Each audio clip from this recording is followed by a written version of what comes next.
So in this video, I'm going to share with you my top tips on how you can become a mobile pizza operator doing street food in the UK. It'll probably apply to other businesses as well, other food truck businesses, whatever angle you want to take. I've been with like Gozney ovens, I've become an ambassador, been a brand partner with them. I've been doing this for over 8 years. I've been flown across the other side of the Atlantic to do consultancy. I've even helped people open their own street food businesses and done consulting. I've done classes, master classes, everything. So hopefully I kind of know what I'm doing. So stay tuned. I'm in the van. I'm going to get to my market and then I'll chat to you all about it. Let's go. Okay, so we arrived at the market.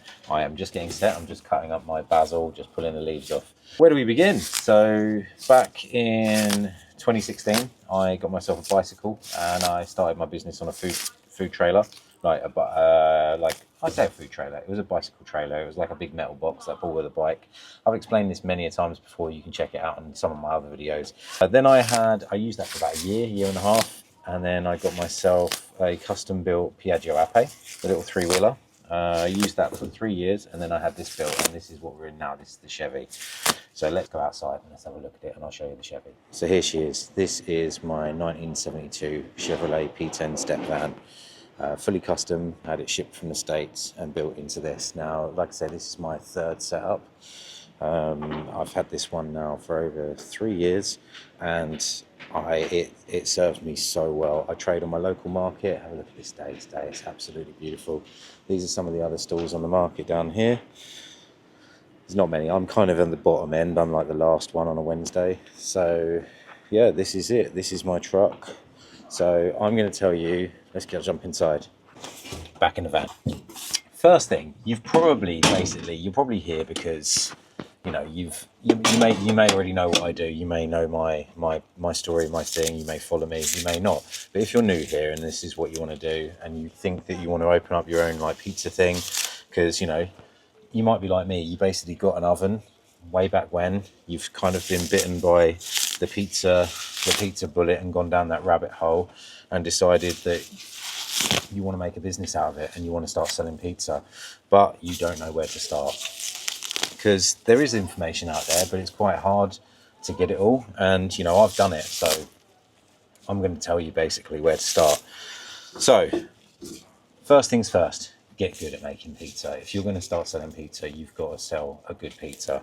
Don't, just sort of really think about it, really look at it, really, you know, sort of make a pizza. If you're at the stage where you can make one and you can make it in a decent kind of speed, a decent size, and once you put that pizza down on a plate, if you look at it and you think, I would be happy paying for that pizza, be honest with yourself as well, put it down. Like I used to do this, I used to look at it and go, would I be happy if I'd have just walked into like a van, a restaurant, a festival, an event, if I'd have just paid £10 for whatever's in front of you, would you go, or would you be like, whoa, that's wicked, that looks like, you open up that box, are you like, that's amazing? And if you're at that point, and if you think you're at that point, then you essentially are ready to make pizza, you're ready to sell pizza. You know, that's the first step, is kind of make sure that you're good at what you do. First, sort of the second step really is to do your research. Have a look and have a think about how you want to run your business. Like, do you want to get into street food and do like markets and things like that? Is it where you are in your city, in your town, do they allow street trading? Because a lot of them don't allow street trading. Like there is some places in the UK that will actually just allow you to have a street trader's license, and then you can like literally pop up anywhere and start selling pizza like on certain consent streets. Where I am in St Albans, they don't allow that. There is no street trading licenses. I have to trade on this local market. It is a Royal Charter market, so it's held twice a week and every Wednesday, and it has done for hundreds of years. So, you know, I'm a market trader. I'm allowed to be here every Wednesday and I pay a pitch fee. Now, it can be different, like if you want to go to like pubs and do pop-ups in pub gardens on private land and stuff like that, then you don't really need a street trading license if you're just serving the kind of punters there at the pub. If you're going to do events, you generally might have to pay to be at certain events like festivals and things. But if you're doing a private event, they're paying you to come and serve them. So there's loads of different options and different ways in which you can do it. I see a lot of people, and I know a lot of people who have done this as like private event caterers, where they do weddings, they do parties, and essentially it's a side hustle alongside their normal job. Now, it can be your full-time job. This is all I do. It is completely all my money comes from pizza. So this is the only thing I've done for the last eight plus years now. I've cemented myself probably as quite a well-known pizza maker in the UK, maybe the world, I don't know. Like I said at the start of the video, I was flown over to the USA last year, the year before, I think it was last year, the year before, and I did pizza consultancy at the Ritz in Naples, Florida. I've been flown to Germany twice to do a big event with Gozney, a 4-day event. I do pizza classes, sold out pizza classes, and sort of events down in Southampton, and my own ones and everything like that. So I guess I know what I'm doing. I have massive imposter syndrome. I never think I do, but I obviously know something. So that being said, make sure that you know kind of which way you want to go with it. So, if you want to do a side hustle, it may get to a point where it becomes your full-time job. And be prepared for that, because it can get quite crazy quite quickly. I actually got a customer, so give me 1 sec to make pizza.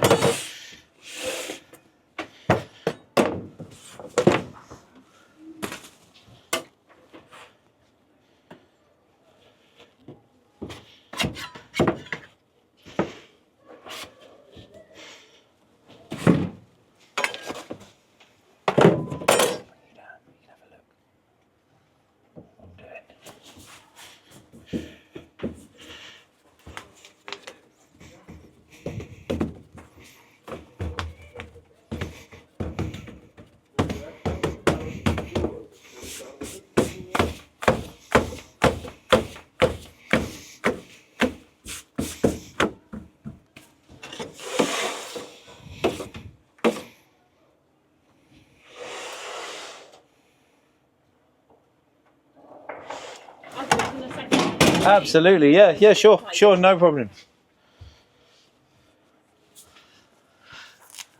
I had to go out and put the menu on because this customer turned up. Let me just show you this one. I'll tell you what, let me bring you down here and you can actually see the assembly of this pizza. So this is the pizza capricciosa. So it starts life off as a margherita. It's got a lot of toppings on this one. Got to be careful with it. Don't want to overdo anything. So you got some portobello mushroom. Because it's got so much, you only need like a little of everything basically. You don't want to overcrowd the pizza. Got some artichokes. These are some nice grilled artichokes that I've just sliced up into little bits, because you don't want like a big chunk of artichoke on your pizza. These amazing olives, really, really lovely olives. And then it gets some ham. It gets the prosciutto cotto ham. It's a really high-end Italian ham, this one. And the beauty of this one, I'll put the ham on last, because what it does, it gets this like little lick of the flame. Because I'm going to hit it with some garlic oil, and the garlic oil is just going to start to bring it all back together. I'm going to put the oven up to max, scoop it up, and then stretch it out. And that's ready for the oven. So I'm just going to make sure the stone is clean. I have cleaned them this morning. We're ready to go. Let's go inside the oven. Let's do it. I'll tell you what. Let's bonus little bake this one. Let's show you from this point of view. Okay. So right, pizza is on the peel. I'm going to go straight towards the back of the oven, straight down and out. And turn the oven up to a slightly higher flame setting. Oven is running about air temperature, 455 degrees. And what I do, because this is the first pizza, I have no idea really how hot this stone is. And you see it's just starting to rise on that left-hand side. I'm just going to have a little peek. Okay, and that tells me straight away how hot the stone is and how well it's cooking and how much I can leave it. And what I'm going to do, because it's getting a bit more colour on that side, I'm going to use my peel just to shield it a little bit so it can stay on the stone a bit longer. And you see now it's rising all the way around, and now that's set enough for me to go in for my first turn. So I'm going to break the seal and I'm going to turn it and give it a full 180, and I'm going to check the underside. Look at that beautiful colour on the underside. I'm going to shield it a little bit more as well. And what that's going to do, because I was running at 450 and I usually run about 470, 480, it's just going to let it sit on that stone a little bit longer to get the nice colour I want on the underside without overly colouring the top. I'm using it as like a flame guard kind of throughout the bake. So now the base is cooked enough. I'm not getting any more rise out of that dough. I'm just going to finish it off, just going to spin it and get the desired colour. So I'm doing this one-handed, it's a little bit fiddly, and that's it, we're done. Now it comes, and that is the pizza capricciosa. Absolute beauty, this one. It's a lovely pizza.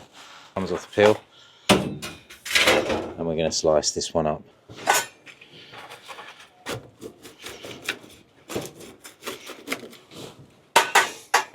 Oh man, it smells amazing as well. Right, I'll stick it on top of the oven. I'm just going to quickly wash my hands. So, I can't even remember where we was at. Give me 1 second.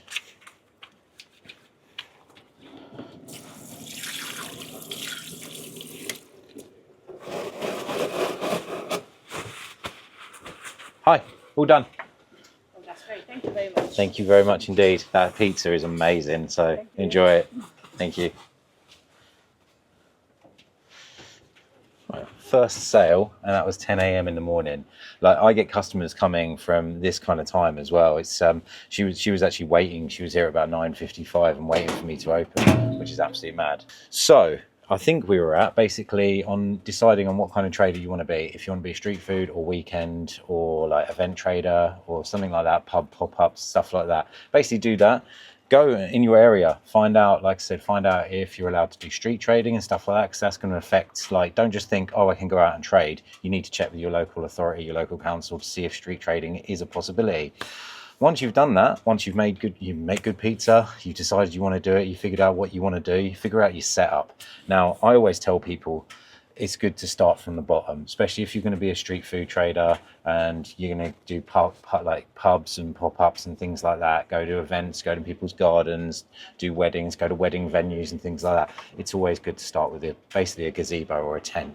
It's a very cheap way of you getting into this kind of game without spending tens of thousands of pounds. You know, like I started basically with my bike trailer cost me about 1,500 quid to get going, the bike and everything. It was probably about 2.5 grand set up, and then I slowly started to earn some money and put it back into the business.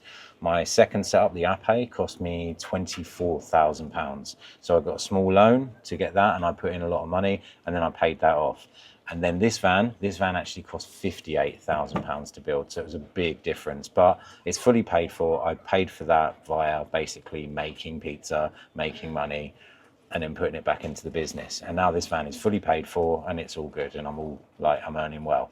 So basically, have a real think. Like, I'd hate for someone to go out and spend 30, 40, 50 grand on a vehicle, say I want a pizza truck, spend all their money or get a big loan or something like that, and then just not have the work. So it's good to build up to that point. Like start like sort of earn your stripes, as it were. Like start on the street, start street level, and then just upgrade. The beauty of doing that is it'll keep you grounded. It'll mean that you've started from the bottom, you've learnt your way, you know, and started and sort of built up you can build up like a really good customer base.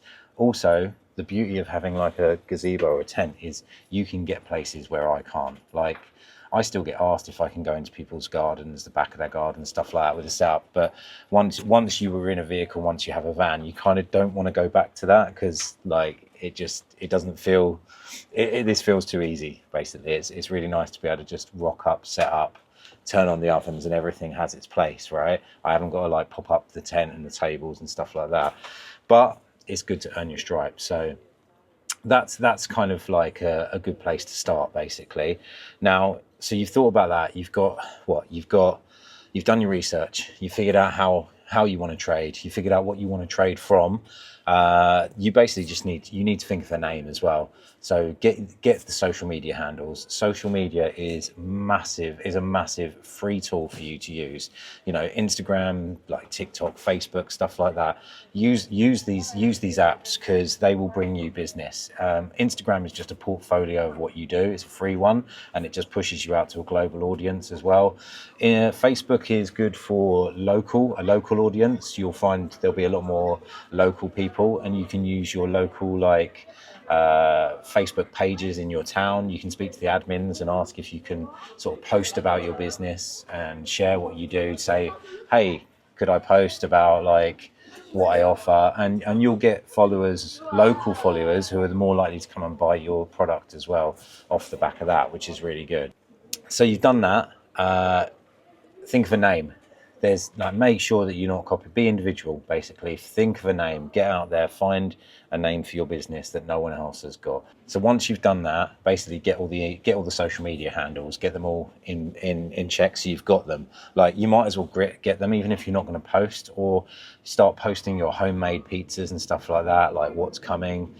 Get someone to make a logo. Loads of people are using AI now. You can do AI logos. You can kind of spot if a logo is made by AI as well, because they all look very similar. But it's an easy way of you getting something and getting going if you want to.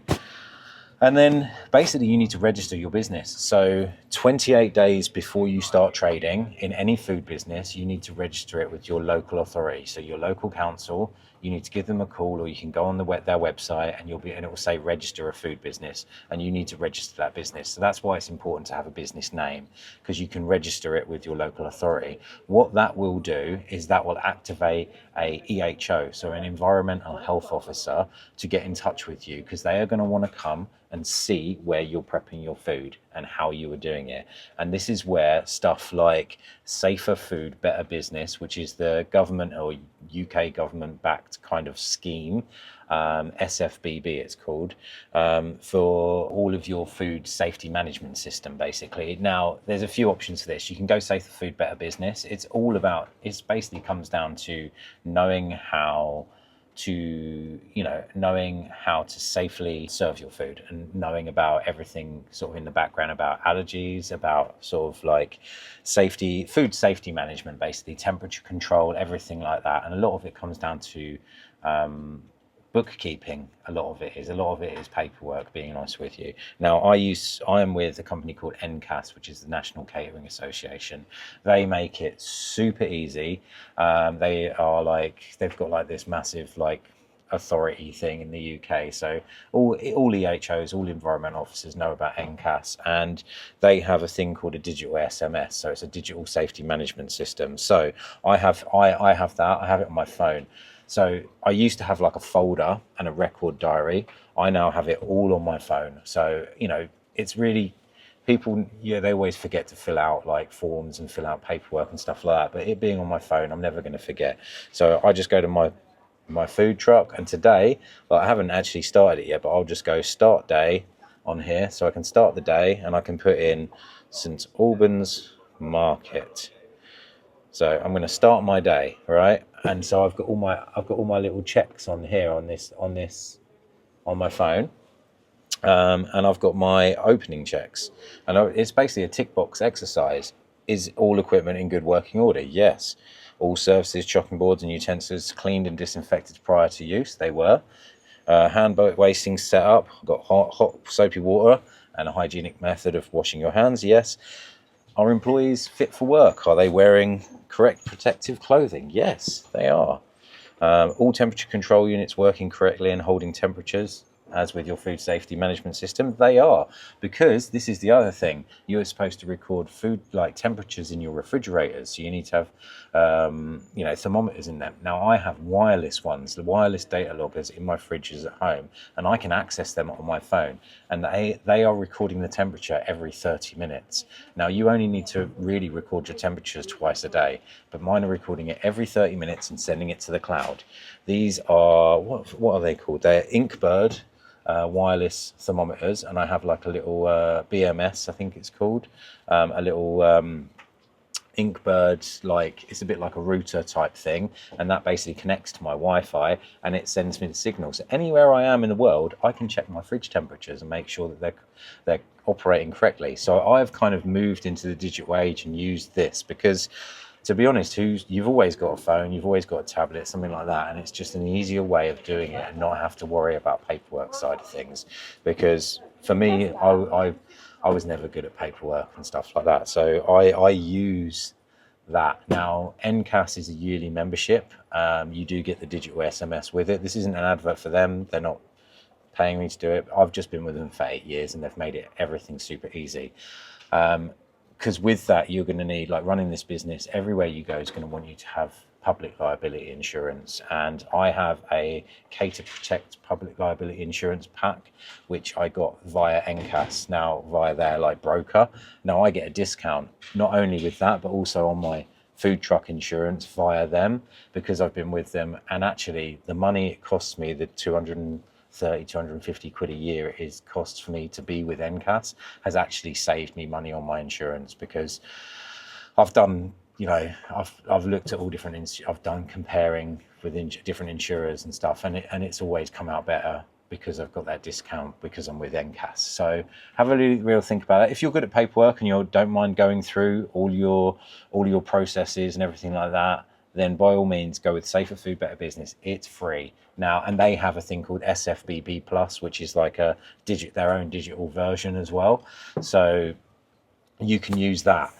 Now, I feel like I'm waffling on about, but I think it's really important that you know about everything about the food hygiene side of it. And being an NCAS member as well, you get loads of food hygiene courses, because you're going to need to at least do your level 2 food hygiene training. And it's all you get like 5 of those, I think, and then you get like a few level 3 and like fire courses and all this, and you can do all of those within your membership, and you get certificates and stuff like that, and it's all recognized by EHO and stuff like that.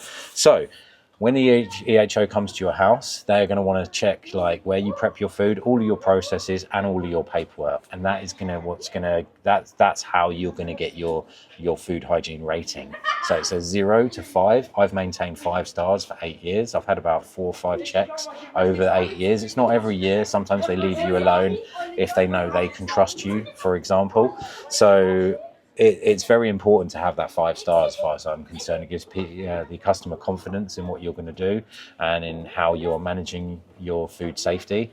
I kind of know about it. I know that if I go to a place that's got 4-star, it's not really going to bother me. They may have just not recorded a fridge temperature, for example, and it might have knocked them down a point or something like that. It doesn't mean that it's not safe to eat, Otherwise, places would be getting shut down. But anything above a 3, you're all good. But it's just nice to be able to go, I got 5 stars, you're all good. For 8 years in a row, I am a 5-star trader, so it's all good. So to recap, you've thought of a name, you've figured out how you want to do it, you've registered it with your local authority, you've signed up with like SFBB or NCAS, and you've done all your paperwork and everything like that.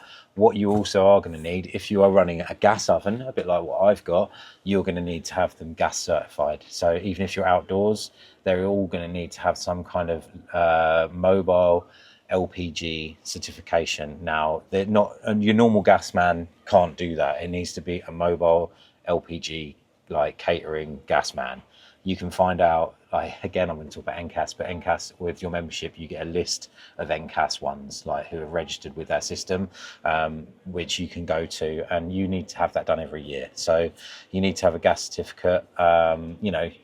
Again, your EHO probably want to see that as well, which is it's not part of your food management, but they just kind of nowadays want to see it. If you're going to go trade at any event, you've got to have that gas certificate. A lot of people are going to want to see your paperwork, so it's good to have that as well. If you are employing anyone, you will also need employer's liability. I get that bundled in with my public liability insurance anyway, so and there's actually product liability with that as well. So if, for example, you were going to an event and you had thousands of pounds worth of product and your fridge or freezer, if you use one, packed up and you lost it, you could get that back with your insurance if you wanted to make a claim, for example. That's your product liability. So yeah, you've probably, you've got an oven. You probably would have one. Most people, when they start, they have like a mobile oven. They might have got like a Gozney oven or something else. Now, I get asked a lot of the time why I have these and I don't have a bigger oven.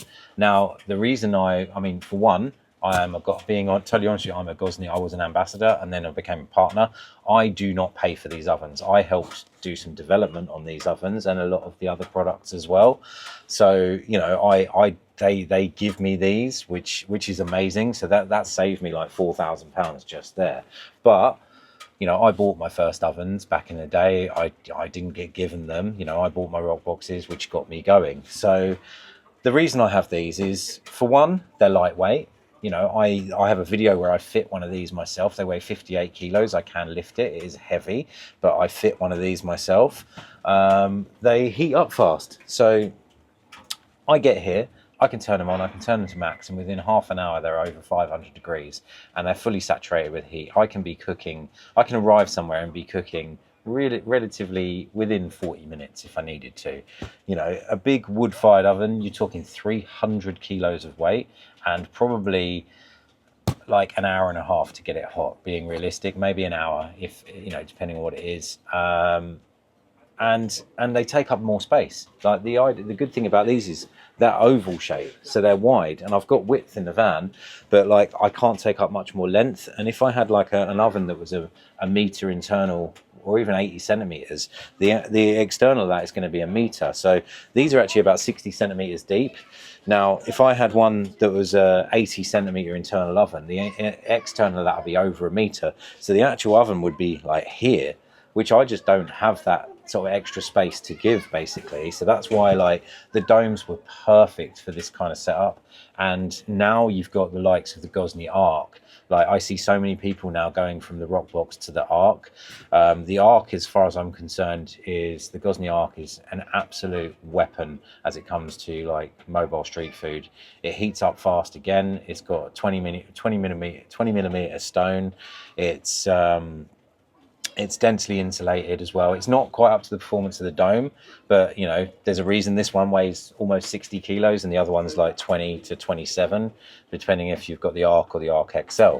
So yeah, think about the oven you want. 2 Arcs would be absolutely perfect for mobile catering, mobile street food. It's just you can't fit Arc inside a vehicle because like the reason I can have mine safely installed is because I've got the flues and everything vents up and out. Now an Arc or a Gozney rock box shouldn't really be fitted inside a vehicle because it doesn't have that flue, or everything's coming out the front entrance basically. So you could have them out the back of your vehicle, like a lot of people with like horse boxes and they roll them out the back and then they're out in the open air. And the thing is, if you're trading from a gazebo, you're never going to have all sides on, so you're going to have some airflow and essentially you are outdoors, so you are safe. There isn't that much to it, but it's all about like keeping on top of your paperwork, essentially, like making sure that you're ticking those boxes, making sure you're staying legal, staying legit, and to be honest, just have fun with it. Like enjoy yourself, make the best pizza you can, use the best product you can.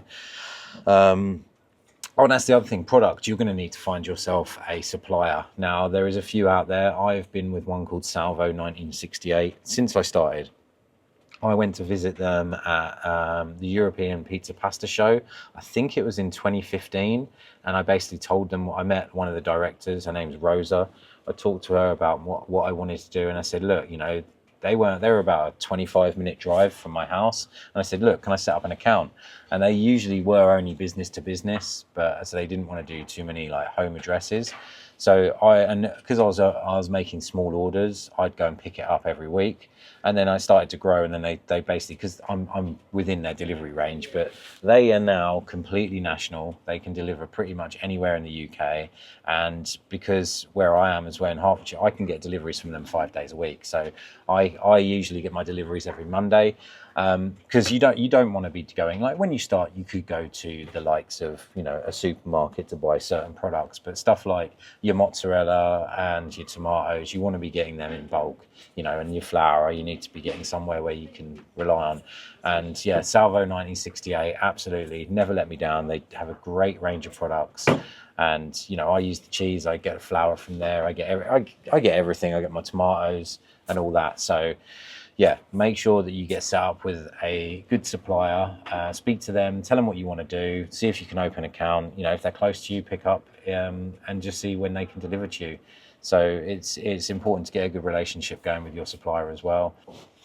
So I think that's it. If you do want to know all about this truck, I have done a video all about it, and it's just up here. It's called, I think it's called the Chevy Pizza Truck, something like that. I can't remember what the video is called, but check that out at the end of the video as well. It looks like this, and there's a link up here.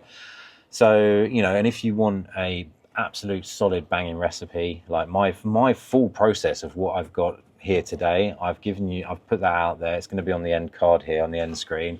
And if you found this video really helpful, if it's something that you want to do, because to be honest, running a business like this is epic fun. It's really cool.